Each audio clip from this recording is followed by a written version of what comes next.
child in grade school, living in Philadelphia.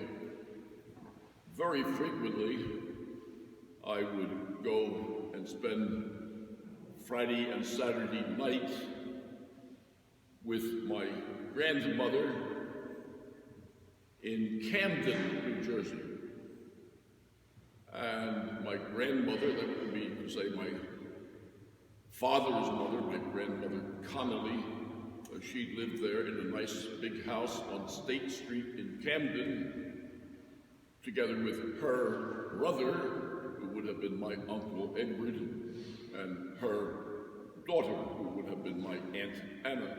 And we were very close. Aunt Anna was my godmother, Uncle Edward was my godfather, and I loved my grandmom and my Aunt Anna and my Uncle Edward. Okay. When I was young, like 8, 9, 10, I was not old enough to make the trip from Philadelphia to Camden by myself. My parents would take me over, and on Friday after school, and then on Sunday, they would come and pick me up. However, when I got to be about 12 years old, I declared my adulthood that I was old enough to go by myself. And so I did. And they said, okay, and they gave me instructions about being safe and all that sort of thing, and I would go over to Camden on the bus and then the subway and then another bus, or sometimes I would skip that bus and just walk it. And I remember something, there was a little incident. I got on this bus in Philadelphia to take me down to the subway in Center City, and there was plenty of room on the bus, and I sat down on a seat next to the window, and a man got on, maybe a stop or two after me, and instead of sitting in one of the other seats, and there were plenty of other seats open, he chose to sit next to me, which right away registered in my 12-year-old brain as kind of unusual that this man would sit next to me.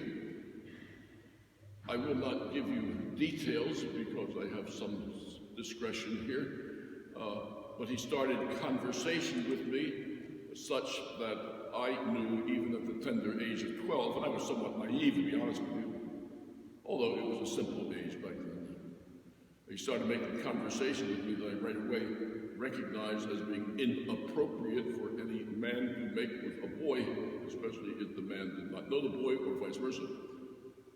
And I was uncomfortable. He did not touch me, he just made conversation. And I was hoping that he would not touch me, and I was figuring, what would I do if he did touch me? But he did not. And then he got off, and I breathed a sigh of relief. But I never told anybody about that. But already at that age, I was starting to understand a little bit about some of these things, about the mysteries of the human body and all that jazz. And I remember that topics such as that were never mentioned in my family. Not that I recall, anyway. And I loved my family. I loved them very much. I think I really lucked out in the father and mother department. I got a very good mother and a very good father. But they did not talk about such things. Maybe it would have been good if they had. And then again, who am I to second guess my parents? I do remember hearing the word homosexual. I was about 11 or 12 when I first heard the word. I wasn't sure what it meant, but I knew it didn't mean something really good. And so I went home, and my father was sitting on the porch, and I can still visualize it. It's almost like a cartoon situation. My father was reading his newspaper, and I said, "Dad." And he said, "Huh?" I said, "Dad?" And he said, "Oh, yeah." I said, "Dad, what's a homosexual?" all? My father looked at me as if I had just asked him, what's the capital of Bulgaria? And he said, what? And I repeated my question. He then put the newspaper up in front of him and said, I don't know anything about that, boy. And that was the end of that. He was not about to give me any information. So anything I know on the subject, don't give my father any credit. He didn't tell me. But then I think about it and I say to myself, you know what? You know what? I think my father gave the appropriate response, because by just saying, I don't know anything about that, he was really saying to me in a cryptic way, he was really saying, not good, boy, it's not good. You'll find out what that is if you don't already know. But just remember, it's not good. And that was the message that I think he was really trying to convey, although I didn't realize it at the time. It's always difficult when you're a priest, and I'm almost 54 years as a priest, almost 54. And so I've been around this barn before. And you're damned if you do, and you're damned if you don't, in giving homilies. Because there are always going to be somebody in the congregation who's going to get very bent out of shape if you mention anything about sex. Okay. I like to make the joke, especially because my mother was German, and my mother told me that sex came between 5 and 7. Do you get that? 1, 2, 3, 4, 5, 6, 7, 8. Okay. If you don't understand that joke, send me a self-addressed stamped envelope. Okay. And there are two extremes that a priest can go to in his homilizing. He can talk about sex every Sunday, and the people get bent out of shape will soon absent themselves from his masses. And then he can refer to it not at all. Not at all. In which case, the people are ignorant. They're ignorant. And there's so much ignorance among our people. I'm sometimes overwhelmed by the ignorance, because I think the majority of priests just don't refer to it at all, because they're afraid of offending people. Now, what prompts me to speak about it today? I'm glad you asked. It's because of the first reading of the Mass. And the first readings of the Mass tells us this, among other things. Number one, this is the will of God, your sanctification. Okay, process that. God wants you to be sanctified. What does it mean to be sanctified? To be sanctified means to become God-like, which is our vocation, do you see?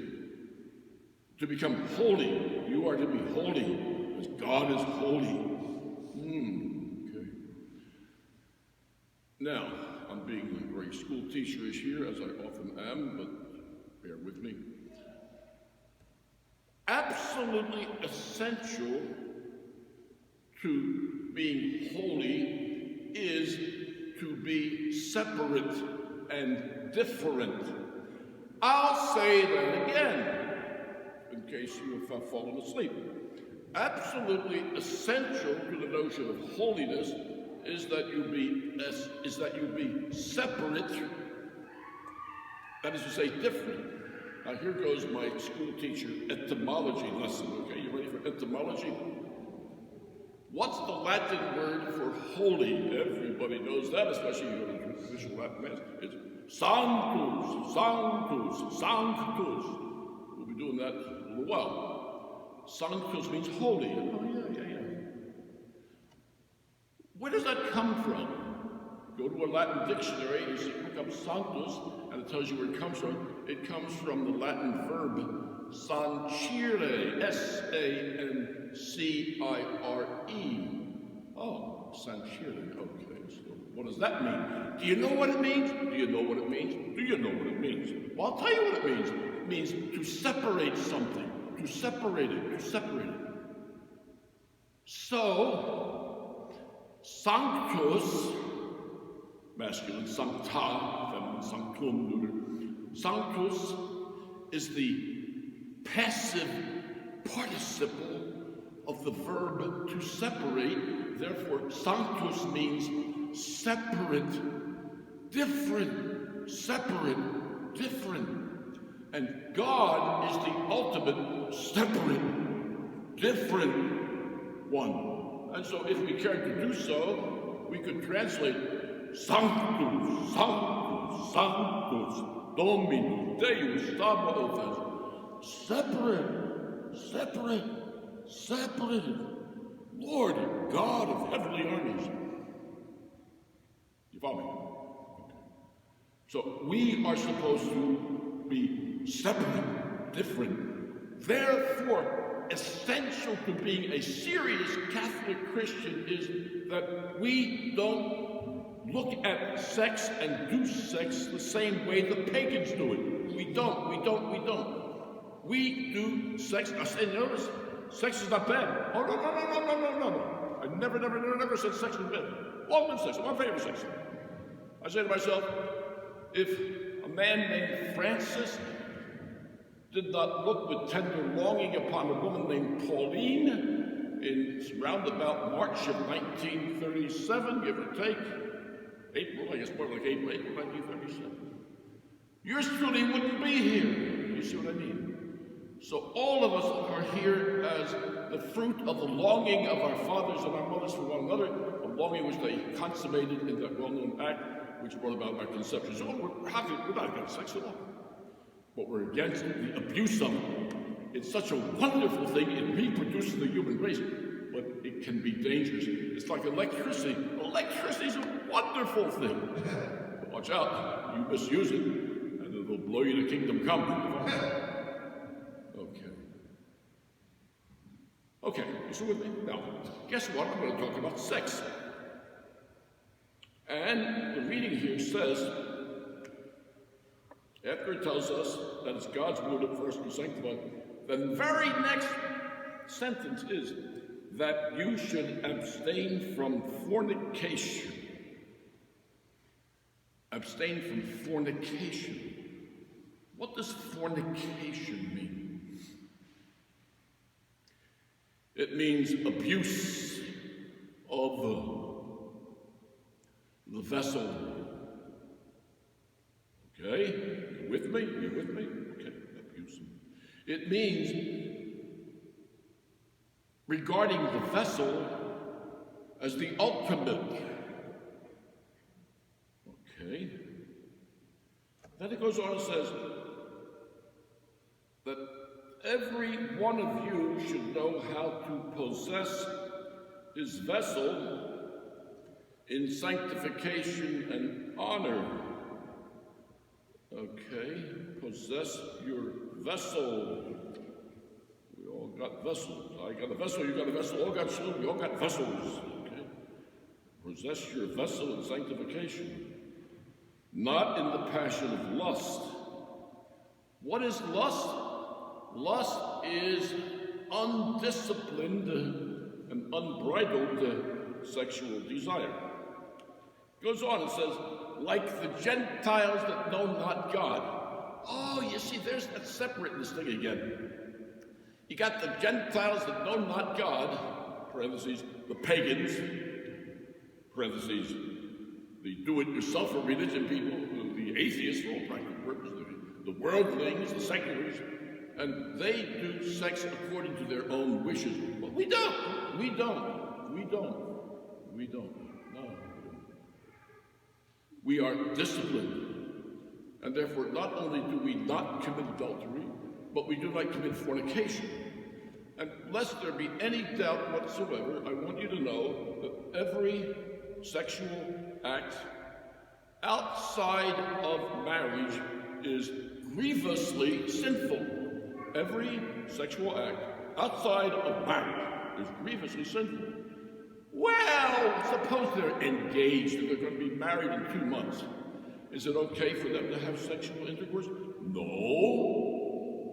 But they got 2 months, yeah, they're not married anymore.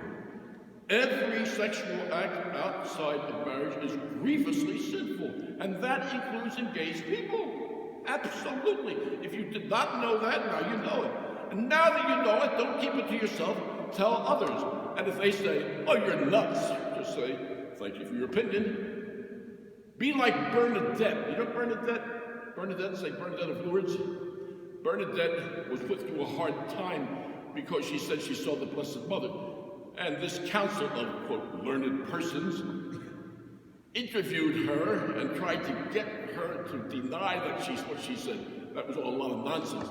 And finally, Bernadette, who was illiterate, 14 years old, simple peasant girl, she said to the learned council, she said, the Blessed Mother didn't tell me that I had to make you believe. The Blessed Mother just told me that I had to tell you, and that's all I have to say. That's it. That's it. So if you say to some people, you know, every sexual act outside of marriage is grievously sinful, and they say, you're nuts, well, thank you for your opinion, but I'm here not to make you believe, because that's beyond my power, but I'm here to tell you, so that it won't be on my record that I didn't tell you, okay? And it goes without saying that every act between two persons of the same sex is not only grievously sinful, but it goes up a notch. It becomes one of the 4 sins that, quote, cries out to God for revenge. So you have this lovely, sweet-faced man named Mayor Pete Buttigieg, who parades around. Thank God he has dropped out, and he'll be back on that somewhere along the line. Give him time, he's only 38 or 39 years old, you got lots of time, I guess. And he travels around sometimes with his husband, Shaston. And they are trying to normalize their sodomy. But Shaston and Pete are engaged in an action that cries out to God for revenge. Revenge! You say, oh, that's not the God that I worship. Our God is lovely Jesus, meek and mild. I say, yeah, that's your version, my friend. That's your version. That's not the God of the Bible. That's not the God of the Catholic Church. You follow me?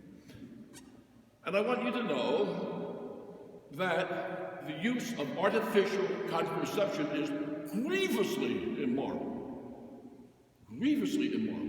And it sometimes happens that you have married couples and they get to be in their middle 50s and the factory has closed down, but so conception is no longer an issue. And so they say to themselves, well, we used to use contraception, but we don't now, and so we don't have to say it in confession. Oh, yes, you do. Oh, yes, you do. You go to confession and you say, back in the days when it was relevant, when my husband and I, or my wife and I were still of age to conceive, we used artificial contraception, and grievously sorry. And if I happen to be the priest, I'll say, okay, please say the act of contrition. I'll be very nice. I'll be extremely nice, very, very nice, because we're all sinners already. But don't neglect to confess it. And I want to say to you that, oh, here comes a terribly, terribly unlovely word. Masturbation. Masturbation is grievously immoral. Okay? Don't do it. When you say, I know I shouldn't do it. I say, it's tough, isn't it? You get into the habit, it's tough to break it. Break the habit. Pray. Pray. Discipline yourself. Discipline yourself. Ah, yes, because we must not use the vessel. We must not use the vessel toward our damnation. We use it for sanctification. Pornography, it goes without saying, pornography is grievously immoral. How about that? You sure you don't want to be Episcopalians? It's so much easier to be an Episcopalian, you know, it really is. It really is. Back in 1931, the Episcopalians decided that artificial contraception was going to be okay. At the Lambeth Conference in 1931, the Episcopalians broke rank with all the rest of their fellow Christians, not just the Catholics, but the Lutherans and the Methodists and the Presbyterians, because all Christians recognized that artificial contraception was immoral. 1931, they broke the dike, and then boom, and they've been waiting ever since for the Catholic Church to say artificial contraception is okay. And in 1968, they thought they had us. Pope Paul VI appointed a commission to study the issue. And then in 1968, he wrote in the Encyclical Humani Vitae, a lot of people were saying, ha, now the Catholic Church will get with the program here. And long live Pope Paul VI. He might have had some faults, but by golly, Paul VI held the fort and said artificial contraception is grievously immoral. And he said in 1968, and I warn you, if you adopt it, all sorts of things will happen. Unfaithfulness in marriage, abortion, homosexuality. And people said, oh, you're nuts. You're crazy. Yep, crazy like a fox. My dear brothers and sisters, is that enough? Yeah, you might say that was too much.